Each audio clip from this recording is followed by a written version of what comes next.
көрсөтүүдө биригүүнүн натыйжалары жана чогуу ийгиликке жетүүдөгү сырлар тууралуу сөз кылабыз. Албетте башкы тема күнөскана. Аны иштетүү бүгүнкү күндө популярдуу ишкерликке айланды. Айрымдар күнөскананын ээси болуу кирешелүү десе, башкалар аны анчейин кирешелүү эмес дешет. Ошол эле учурда анда өсүрүлгөн жер жемиштер менен мөмө жемиштердин зыяндуу деп айтышат. Киреше менен зыян боюнча эмес, күнөскананын түрлөрү жана карапайым дыйкандар аны кандай иштетишет. Биз бүгүнкү чыгарылышта мына ушул суроолорго жооп издейбиз. Гүзат эже, сиз ошо күнөскананын ээси экенсиз. Анан ошо топто эң жаш мүчөсү экенсиз. Кантип катышып калдыңыз жана азыркы күндө ошо күнөсканаңыздын келечегин кандай элестетесиз? Быйылкы жылы кадырлуу карлык деген боюнча ичинде жигерди муун деп бизге проект менен иш алып барабыз дедик дагы. Анан жайында Жалал абадтан барып, Жалал абадтын 4 районунда таанышып келдим. Мага аябай жакты да. Анан жагып, биздин айланамда мен байбичелер бар экенин билем, мен үйдө экенин билем. Мага аябай удобно болду да, үйдүн астында элге пайдам тийип, анан кошо мындай таза тамак жеп дегенде, өзүң өстүрүп дегенде, анан мага ошон үчүн жаккан үчүн мен жолдошум менен сүйлөштүк дагы, ушул жерде чогуу берели, жазаталы, анан кийин иштейли деп анан ушул ишти баштадык. Топто негизи кандай жаштагы мүчөлөрү бар?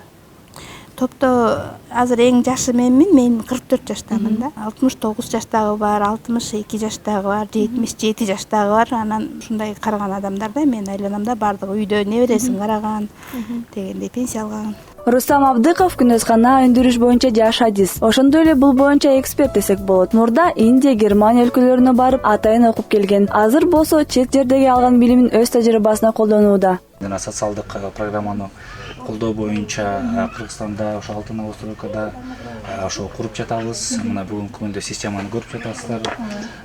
Двускатный кичинекей 55 метр квадрат болгон күнөсканалар жана бүгүнкү күндө ошол жылытуу системасы боюнча айта кетсем, ички тарабынан эң биринчи эле болуп кандай десем, отработка биздеки күнөскана салгандан кийин эле эң биринчи бул жылуулук системасын туура коюш керек. Ошон үчүн жылуулук системасын туура иштеш үчүн көп башка жерлердикин да көргөнбүз. Анан ушундай эко теплица ишканасынан ошо инженерлерибиз менен сүйлөшүп, акылдашып, кеңешип, анан машиненин отработкасын ошону колдонгон печка жасалды бүгүнкү күндө. 1 литр отработка бүгүнкү күндө 55 минутта күйөт. 55 минутта ысык аба берип турат. Электроэнергиядан коротуу боюнча 75 эле ватт электроэнергия коротосуздар. Ошондо сиз 55 минутаны бөлгөндө 1 минутасына 0,18 тыйын төлөнө турган, ысык бере турган кандай десем бир жылытуу системасын түздүк. Ардагер экендигине карабай, өзү иш баштап, элине кызмат кылып, ийгилик жаратууга кеч эместигин каармандарыбыздын аракети далил десек болот. Бул ушундай долбоор бар экен, ушуга уюштуруш керек экен, иштеш керек экен, ушундай кол менен өстүрүш керек экен деп ошентип катышпайсыңарбы, иштейли ушинтип дейт. Анан макул болду. Долбоорубуздун аталышы кадырлуу карлык деп аталат. Анан Даниянын өлкөсүнүн элдери чогулткан акчадан чогулган каражат болду. Ошол себептен биякта Кыргызстанда иштеген Даниялык уюмундан биз долбоор жаздык, кайрылгыла деди. Биздин конуштарда кара адамдар көп экен. Ана ошого байланыштуу биз долбоор жаздык дагы. Күнөскана деген пайда алып келчү ишкерлик дегенде күнөскананы ойлодук да. Шаарга ылайыкташкан. Эми жерибиз кичинекей. Ошол себептен ушул чакан 11-5 көлөмүндөгү күнөсканаларды куруп баштадык. Кошуналардын көбү аябай көргүсү келди да, эмне кылышат экен, мунун ичине эмне өстүрөсүң, кантип салып атасың депчи. Анан эмнеге сен кемпирлер кантип иштейт деген суроолор көп болду. Анан мен айттым, бу байбичелер эми аябай жакшы дешет да. Мына биз азыр ичин казып даярладык. Тим эле чөптүн тамырларын терип, антип баарына жардам берип атышат да. Анан өздөрүн, бул байбичелерден ушуну байкадым, өздөрүн аябай пайдалуу киши катары сезген. Бул жакшы экен да. Биз деле эмелден карыйбыз, бирок булар апа сиз отура бериңиз демес. Келиңиз, жардамдашыңыз, кантели дегенде булар өзүнөн аябай жакшы Күч-кубат алышат. Күч-кубаттарды алышып, жакшынакай болуп иштеп беришет экен да. Жана башка мамлекетке ошол эле мисалы Индияга барганда, ошол эле Голландияга барганда же башка мамлекеттерден көп көрүп жүрчүбүз. Бирок ошол биздин учурга өзүбүздүн системаны куруу боюнча бул дагы ошол башкаларды карап көрүп, Кыргызстандын жер шартына туура келе турган ошол вентилятор менен үйлөй турган системаны ошону чогултуп, кандай десем, инженерлер менен чогулуп акылдашып коюлган система иштеп. Ошондо бир күндө канча саат иштетип туруш керек? Ошондо мисалы бүгүн социалдык проекттин мисалы эрте жазгы учурда где-то 5 саат от жагасыздар да. 5 саат от жагасыздар. Эгер 5 саат болсо, бир где-то кечки саат 6-7ден баштап эртең мененки 9га чейин жагылып калышы мүмкүн. Эртең мененки 8ге чейин, 12 саатка чейин, 5-6 сааттан 12 саатка чейин жанып кетет. Жакшы. Негизи ошо жылытуу системаны кайсы баага сатып алсак болот? Бул жылытуу системасы бүгүнкү күндө эң арзан система. Мисалы үчүн башка жерлерге барып печканы карасаңыздар, печканын өзү эле 15 миң турса, печканын өзү эле эч кандай отопительный системасы жок, трубалары жок эле. Бул бүгүнкү күндө баасы 13,5 миң сомдон 15 миң сомго чейин болуп атат. Ошол башка система боюнча айтып кетсеңиз да.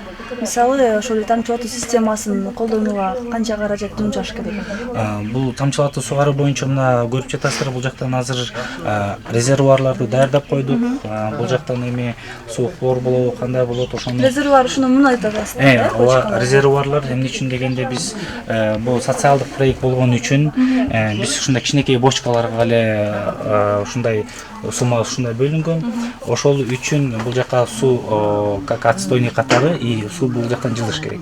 Суу жылып плюс 25 градус менен гана культурага тамыш керек да. Бирок обязательно через фильтр өтүш керек дагы. Мына фильтр дагы бүт бардыгы бар, көрүлгөн. Бул боюнча дагы өзүбүз ошол культураны өстүрүү боюнча дагы өзүбүз карап бүт информация берип тактап дайындап турабыз. Жашылчаны кандай түрлөрүн өстүрүмдү атасыз азыр ошондо? Биз азыр быйылкы жылга бадыраң анан зеленди көк чөптөрдү пландап атабыз. Ошону окуп үйрөнүп алсак анан. Окуп үйрөнүп аткан убакытта аны сатса болот экенби? Мисалы кошуналарга, жакындарыңызга же жөн гана өзүңүзгө эле колдоносузбу? Биринчи биздин максат азыр могу мүчө болгон 4 үй бүлөнүн, 4 мүчө да 4 үй бүлөнүн камсыздоо. Анан ошонун ичинен дагы бул жерде бир 2 майып кишини, бирөө бир кичинекей майып баланы, бир дагы майып кишини алганбызда, эгер ашыкчабыз бар болсо ошол жака жардам кылабыз дегенчи. Анан кийин ошо бунун ичине эч кандай химикат колдонбой бүт органикалык менен кылабыз деген максаттабыз да. Сатып пайда табуу деген эгер керек болуп баратса, эгер ошондой эле түшүмүбүздү жакшы кылып баратсак, ал деле зыян келтирбейт. Анткени кийинки жылдарда өзүн дагы камсыздап туруш керек да. Пленка боюнча сөз кылып кетсек, пленканын түрлөрү бар туурабы? Ошондо бул кайсы өлкөдөн чыккан жана канчалык күн нурун өткөрөт да? Күн нурун өткөргөн боюнча бүгүнкү күндө биз Ватан компаниясынын полиэтиленовый пленкасын алдык. Бул жактан ошо пленкалар бөлүнөт. 100 микроомдукту койдук сыртына, ичине ирандык 120 микроомдукту коюлду. Ошондо бир дагы компания ишкана гарантия бербейт, бирок бизде люксомер бар, күндүн радиациясын канча күчтүү ичине кирип атат, канча процент потеря болуп атат. Ошо менен ченегенде бул жактыкы почти 96-97% күн ичине өтөт.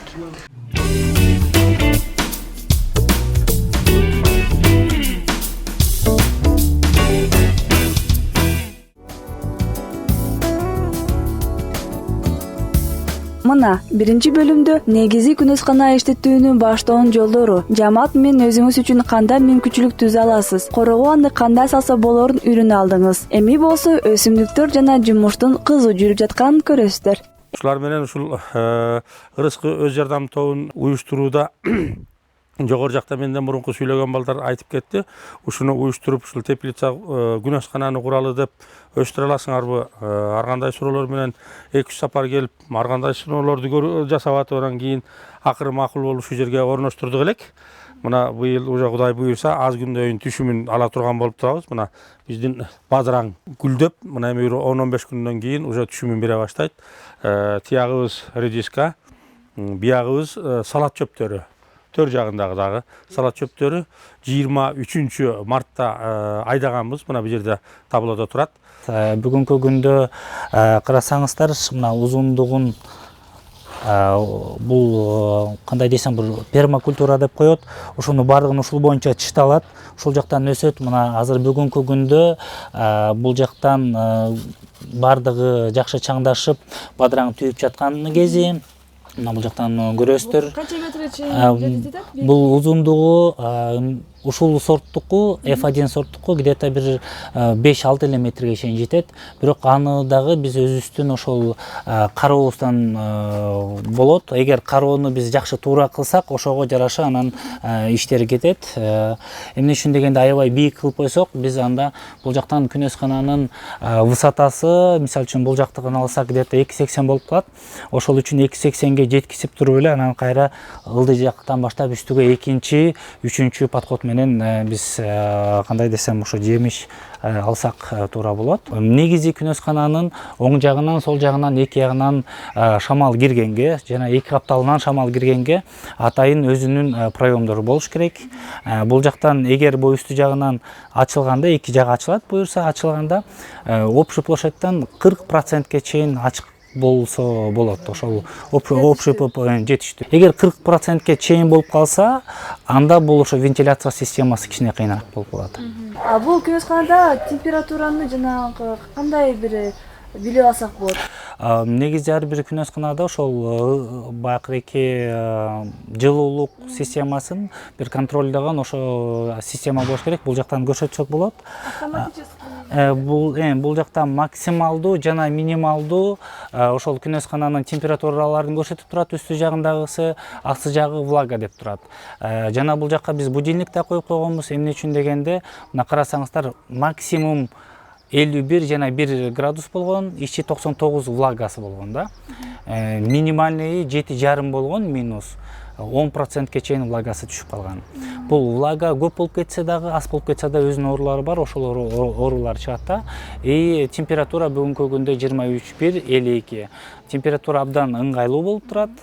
Градус болсо, так влага боюнча бул где-то 60-70 болуш керек, бирок Кыргызстан жер шартына бул ыңгайлуу болуп эсептелинди, ыңгайлуу болуп эсептелинди. Буга чейин күнөсканада иштеп көрбөсө дагы, заманбап ыкмаларды колдонуп, билимин көбөйтүп, ар бир күн тилке кетирбей жаңы иш башташкан. Бир топто 5 киши, алардын арасынан кеңешип, бири коросуна социалдык күнөскана салдырган. Бөлүнгөн каражатты максаттуу пайдаланып, эң кичүүсүнө ишеним артып, ага жөлөк болушат. Мындай нерсе ар бирине чексиз кубаныч тартып алганы талашсыз. Ал киши пенсияда киши, убактысы көбүрөөк. Биз болсо, мен эле жалгыз пенсионерлерден эң жаш эле менмин. Пенсияга бирок чыга элекмин, бирок бирөөсү мен бир аз командир болуп, бардын башында жүрө бергенге мага уруксат беришкен да.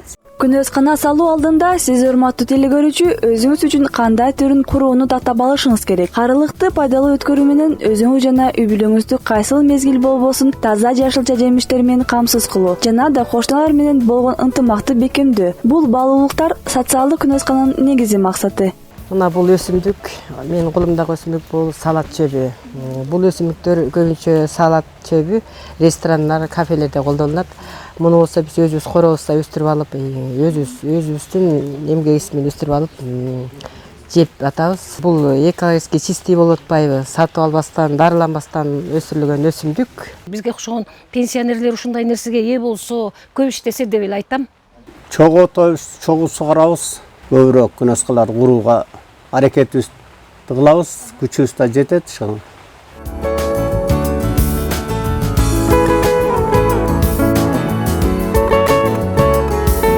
Мыкты чарба көрсөтүүсүнүн кайталоосун интернет булактарынан көрө аласыздар. Эфирден болсо биздин бейшембидеги ушул убакта күтүңүз. Ийгиликке чогуу умтулалы.